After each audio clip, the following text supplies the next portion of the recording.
خباب بن الارض رضی اللہ تعالیٰ عنہ فرماتے ہیں ہمیں بڑی تکلیف دی کفار مکہ نے، قریش نے بڑا ستایا۔ نبی پاک علیہ السلام خانہ کعبہ کے ساتھ ایک چادر لے کے آرام فرما رہے تھے، ہم حضور کی بارگاہ میں گئے، یا رسول اللہ دعا کریں یہ تباہ ہو جائیں، تنگ بڑا کرتے ہیں، حضور آپ دعا کریں اللہ کی بارگاہ میں۔ تو حضور اٹھ کے بیٹھ گئے، فرمایا جلدی نہ کرو، تم سے پہلے ایسے لوگ گزرے ہیں جن کو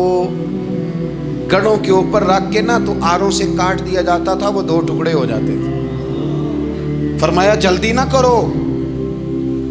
تم سے پہلے ایسے لوگ گزرے ہیں کہ لوہے کی کنگھیوں سے ان کا گوشت نوچ دیا جاتا تھا، ہڈیاں تک زخمی ہو جاتی تھی، سی نہیں کرتے، زخم پہ زخم کھا کے جی خون جگر کے گھونٹ پی، آہ نہ کر لبوں کو سی، یہ عشق ہے کو دل لگی نہیں۔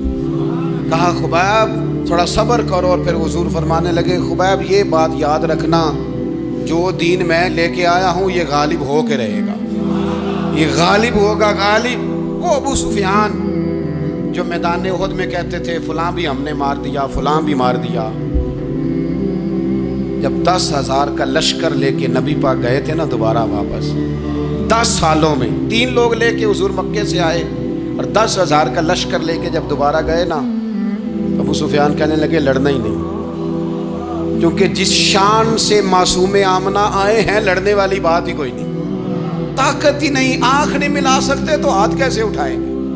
لیکن پتہ ہے حضور کا طریقہ کیا تھا؟ سیاہ امامہ تھا، اونٹنی پہ بیٹھے تھے، اور گردن محبوب نے اتنی جھکائی تھی کہ وہ اونٹنی کی گردن سے لگ رہی تھی۔ اس شان کے ساتھ حضور داخل ہوئے، اذا جاء نصر اللہ والفتح وَرَأَيْتَ النَّاسَ يَدْخُلُونَ فِي دِينِ اللَّهِ أَفْوَاجًا۔ اپنے اندر نہ تھوڑی سی، آپ 24 گھنٹے دنیا کمائیں، کوئی منع نہیں کرتا، مال کمائیں، جائیدادیں بنائیں، حلال کمائیں، جتنا مرضی کمائیں،